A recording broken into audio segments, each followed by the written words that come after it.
석연치 않은 죽음으로 갖가지 의혹을 불러왔던 박근혜 전 대통령 오촌 살인 사건에 대해서 경찰의 재수사가 시작이 됐습니다. 이런 가운데 가수 고 김광석 씨의 부인 서혜순 씨의 인터뷰가 김광석 씨와 딸의 사망을 둘러싼 의혹들을 더욱 증폭시키고 있습니다. 집중 이 사건, 경기대 범죄심리학과 이수정 교수, 박상용 변호사와 살펴보겠습니다. 안녕하십니까? 네, 안녕하십니까? 자, 먼저 오늘 경찰에 출두를 한 박근혜 오촌 살인 사건 피해자 유족들의 이야기를 들어보겠습니다. 경찰이 처음부터 수사를 제대로 하지 않았기 때문에 이 사건에는 사실 의문점들이 많고 의혹들이 많이 있어요. 저는 이 사건이 친족 간에 일어난 단순 살인사건이나 자살사건이 아니라고 보고 있거든요. 그래서 재수사를 다시 해야 된다고 생각을 하고, 또 이제 새로 드러난 정황들이 있고 증거들이 있고 또 증인들이 있습니다. 그래서 다시 한번 재수사를 해서 진짜 범인을 저는 잡아야 된다고 생각을 하고요. 자, 박근혜 전 대통령의 오촌 살인 사건, 이게 2011년 9월인가 있었습니다. 그러니까 6년 만에 재수사에 들어가게 된 거네요. 자, 이거 좀 사건의 개요를 좀 살펴볼까요? 네, 어느 분이 이 제가 말씀드릴까요? 2011년도 9월에 이제 오촌인 박용철 씨가 일단 숨진 채 먼저 발견이 됐습니다. 네. 장소는 북한산의 등산로 입구 주차장이었고요. 그런데 이제 3km 후에 위에 산 기슭에서 결국에는 또 그분의 사촌인 박용수 씨가 나뭇가지에 목을 맨 상태에서 발견이 됐습니다. 네. 그런데 이제 그 뒷주머니에서 유서가 발견됐는데요. 그 유서가 이제 본인을 화장을 시켜달라 이런 이제 유서였고, 지금 결국에는 흉기가 발견이 됐습니다. 근데 그 흉기 안에서 지금 박용철 씨의 피가 묻은 흉기가 그 인근 지역 개천가에서 발견이 돼가지고 결국에는 박용수 씨가 박용철 씨를 사망에 이르게 하고 양심의 가책을 느껴서 본인이 산에 올라가서 목을 맸다. 이런 식으로 수사가 종결이 됐었죠. 네. 먼저 이 구체적인 이제 사건으로 들어가기 전에 박용철 씨와 숨진 그 박용수 씨, 그러니까 두 분이 사촌지간이라고 하는데 가계도를 좀 파악을 해보겠습니다. 그러니까 박정희 대통령의 둘째 형인 박무희 씨의 그 아들의 또 그 아들의 아들입니다. 그래서 그러니까, 사실상 이 박용철 씨와 박용수 씨는 서로 사촌간이고 이 박근혜 전 대통령과는 서로 오촌간이죠. 아주 가까운 사이죠. 그렇군요.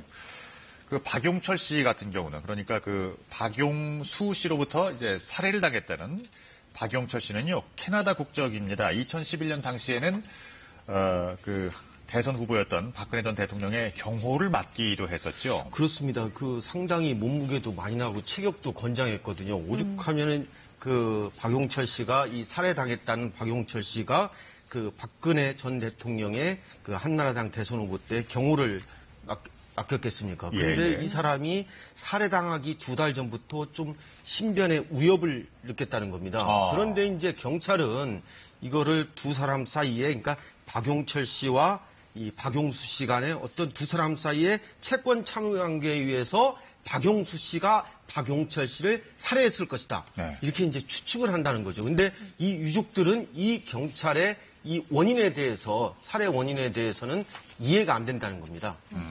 그렇습니다. 지금 박근혜 전 대통령의 두 오촌 조카가 숨진 채 발견된 이 사건, 많은 분들이 궁금해 하시는데요.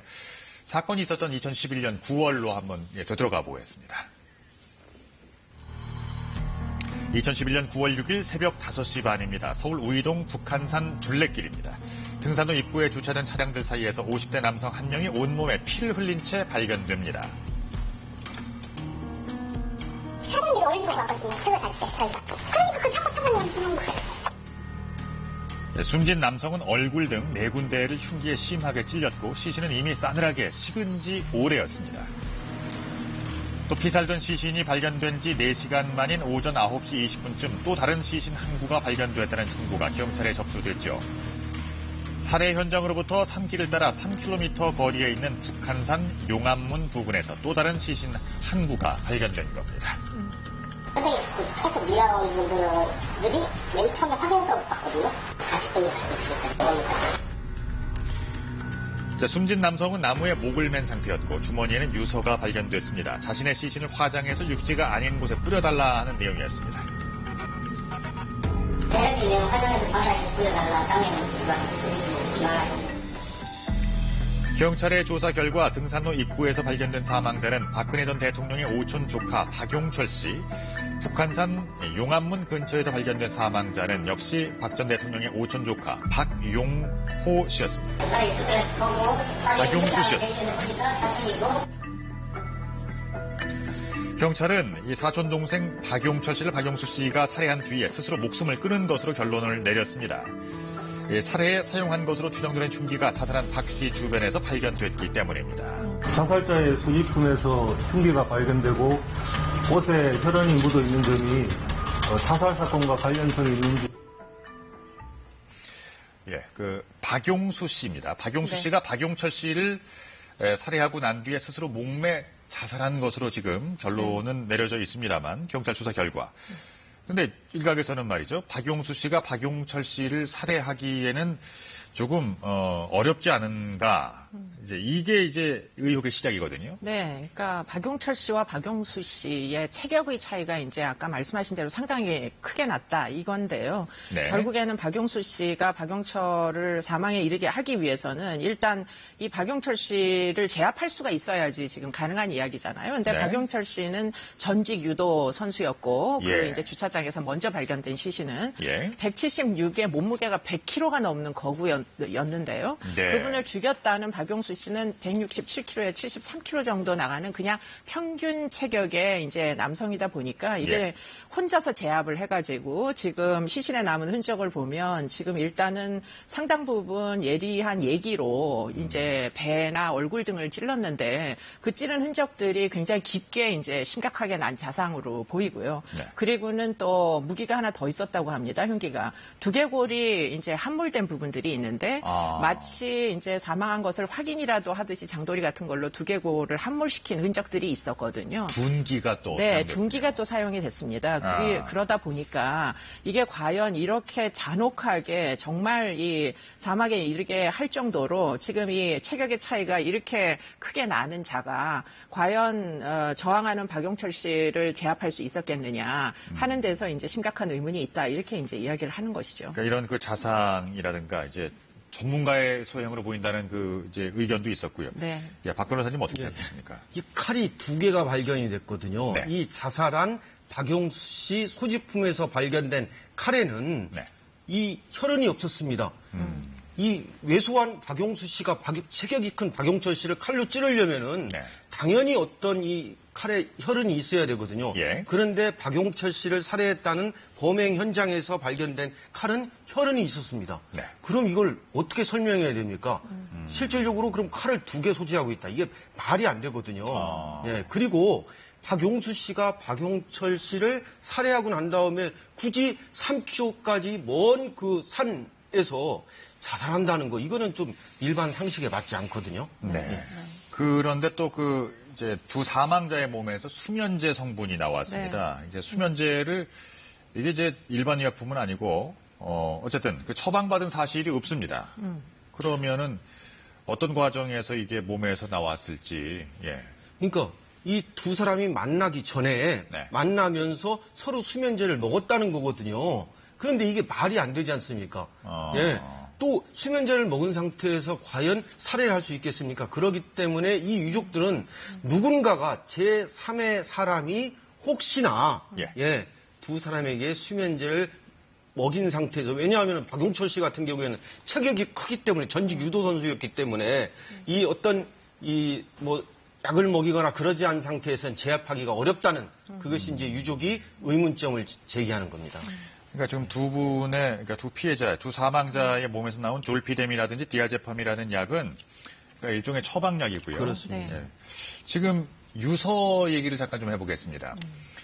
화장해서 바다에 뿌려주세요. 절대 땅에 묻지 마세요. 뭐 이런 식으로 이제 이 필적 감정까지 했는데 이게 본인의 것이 아닐 가능성이 높다는 얘기가 있던데요. 네, 뭐 필적 감정을 했는데 확실하게는 안 나왔다고 합니다. 그런데 이제 차후에 다시 필적 감정을 하니까 지금 이 박용수 씨의 필적이 아닐 가능성이 있다라는 의견은 존재하는데요. 네. 무엇보다도 중요한 것이 이게 유서의 내용, 이제 사촌을 죽이고 본인이 이제 자살하는 죄의식에 이제 찬 반성을 하면서 이제 한탄하면서 죽는 사람의 유서 내용이라고 보기에는 지금 결국은 이제 사촌을 죽인 이유 같은 것들이 내용에 있어야 되는데 그 내용이 하나도 없고요. 그리고 또 한 가지 유서의 특징 중에 하나는 뭐냐. 화장해서 바다에 뿌려라. 부검 같은 거를 하면 안 된다. 이런 뜻으로 이제 시사가 됩니다. 왜냐면은 지금 만약에 부검을 했었으면 이 수면제뿐만 아니라 이게 이제 나중에 밝혀졌는데 이 설사제도 포함돼 있었다고 하거든요. 네. 근데 그 설사제가 어떤 목적으로 쓰이느냐. 예컨대 자살을 목전에 둔 사람이 설사제를 먹지는 않죠. 그렇기 그렇죠. 때문에 그와 같은 이제 설사제는 이제 뭐 여러 가지 이제 자살을 은폐하기 위해서 쓰이는 뭐 여러 가지 체액이 이제 나중에 분비가 되기 때문에 그런 것들을 의도적으로 이제 위장하기 위해서 쓰는 약물일 가능성이 매우 높다라는 전문가 의견이 있습니다. 몸속에 잔존물을 없애기 위해서 그 약을 썼을 수도 네, 있다는. 일단 자살을 하게 되면 항문이 열리면서 분비물이 나오기 때문에 자살을 위장하려면 그 전에 죽어서 목이 매단 상태로 발견이 되지 않도록 하기 위해서는 항문이 열려야 되니까 네. 죽기 직전에 이제 이런 종류의 약물을 먹인 게 아니냐 이런 의혹이 당시에 있었죠. 그러면 이제 핵심적인 질문인데요. 제3자가 개입될 수 있는 가능성도 충분히 있어 보인다라는 이제 의견도 있었고요. 또 그 동생인, 그러니까 박근혜 전 대통령의 동생인 박근영 씨의 남편 신동욱 씨는 또 다른 의혹을 제기하기도 했습니다. 네, 뭐 재판이 진행이 되고 있었고요. 그 재판은 지금 2007년도 유경재단 분쟁으로 거슬러 올라가게 되는데요. 예. 뭐 이제 운영권을 놓고 결국에는 이제 박근혜 씨와 박지만 씨와 동생 박근영 씨와 남편이었던 그 분이 결국에는 이제 이 뭐 다툼이 아주 심했는데 지금 이 신동욱 씨의 주장에 따르면 박용철 씨에게 지금 이 박지만 씨가 뭔가를 부탁을 했다. 그렇기 때문에 그 부탁한 내용을 박용철 씨가 재판에서 증언을 하기로 했을 그 당시에 박용철 씨가 사망을 했다고 합니다. 그러면 그 내용이 무엇인지 사실은 지금은 덮여 있는 상태이거든요. 네네. 그렇기 때문에 이제 그 대목을 이제 신동욱 씨가 계속 밝혀달라 이런 호소를 한 바가 있습니다. 네. 그러니까 아까 잠깐 말씀하신 설사약의 용도가 그러면 목매 죽은 것을 위장하기 위해서 쓰였을 가능성도 충분하다는 말씀이신가요? 그럴 가능성이 굉장히 높다고 전문가들의 의견이 있습니다. 네, 그러니까 목매 자살한 분들의 이제 일반적인 특징이 항문이 열리기 때문에. 네. 그래서 그렇군요. 네.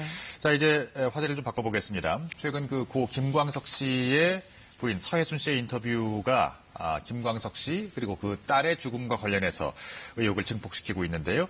인터뷰를 들어보겠습니다. 왜 딸 서연 양의 죽음을 재판 중에도 알리지 않고 그 후로도 10년간 숨겼는가 이 부분인데. 네, 갑자기 장애 오니까. 예. 예, 장애 2등급이고 친가 쪽뿐만 아니고 저는 예. 저희 엄마도 알리질 않았어요. 친어머니한테까지도 안 장애우 알리셨어요? 키우는 엄마들은 예. 장애우가 좀 잘못되면 예. 마음으로 묻는 거지. 무슨 그 안에서 조문 받고 돈 받고 조문 부주금 받고 그럴 경험 없어요. 서연이가 2007년에 숨졌다는 걸 알았다면 김광석 씨 유족 측, 그러니까 형 측에서 조정에 응하지 않았을 거다. 지금 그렇게 말하고 있거든요. 그쪽은 뭐 그렇게 얘기하시겠죠. 그 욕심이 나니까. 그럼 서연이가 가져가라 그러세요, 소송에서. 왜 담당 변호사한테도 알리지 않았는가? 이게 혹시 숨기려고, 쉬쉬하려고 그랬던 건 아니냐? 이제 이 부분이 하나 남은 저쪽에서는 의혹입니다. 그렇게 생각하실 수도 있겠죠. 예. 그렇지만 서울을 찾았으면, 진작 찾았으면 알게 됐을 거 아니에요. 자, 그러니까 TV 인터뷰와 라디오 인터뷰에서 나온 얘기를 이제 살펴보면요.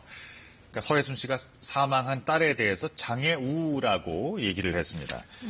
그러니까 이것에 대해서 이제 범죄 심리학자들은 딸과의 애착 관계에 뭔가 문제가 있어 보인다라고도 하던데요. 네, 보통 이제 본인의 이제 친딸 아닙니까? 뭐 그렇죠. 상당한 기간 동안 같이 생활을 했던 친딸이 이제 사망하게 됐다면 일반적으로 내 새끼 또는 뭐 내 아이 뭐 이런 식으로 이제 지칭을 할 텐데 그렇죠. 이것을 마치 제3자의 사건인 것처럼 예.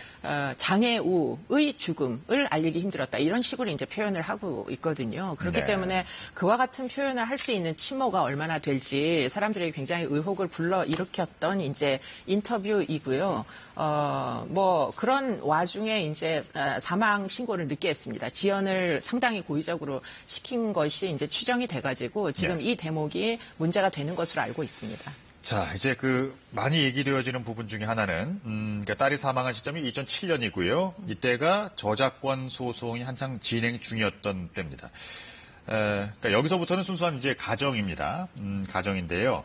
저작권 소송 과정에서, 딸의 사망을 숨긴 것이 그 소송에 유리한 판결을 기대한 것일 수도 있나요? 그러니까 이제 소송 사기라는 거거든요. 예. 이 당시에 이제 재판에서 이 김광석 씨의 아버지하고 네. 이 서혜순 씨하고 서로 저작권 다툼이 있었습니다. 예. 그런데 이 김광석 씨 아버지가 화해를 해줍니다. 네네. 예, 서로 화해. 근데 만약에 이 당시에 김광석 씨 아버지가 자기의 손녀딸이 이 사망했다는 사실을 알았더라면은 네. 과연 이 서혜순 씨하고 화해를 해줬을까요? 네, 그렇죠. 그렇기 때문에 아하. 이것이 이제 소송 사기의 문제가 된다는 겁니다. 그래서 현재 경찰이 수사하고 있는 방향도 유기치사와 소송 사기 부분입니다. 예. 한편 고 김광석 씨의 형인 김광복 씨의 얘기는 이렇습니다. 서혜순 씨의 발언은 의혹 투성이다. 이렇게 경찰에 출석해서 얘기를 했는데요. 좀 들어보겠습니다. 서혜순 씨가 여러 매체 통해서 인터뷰하고 있잖아요. 그거 보신 다음에 조금 어떤 생각 드셨어요? 제 심경을 얘기하기보다는요,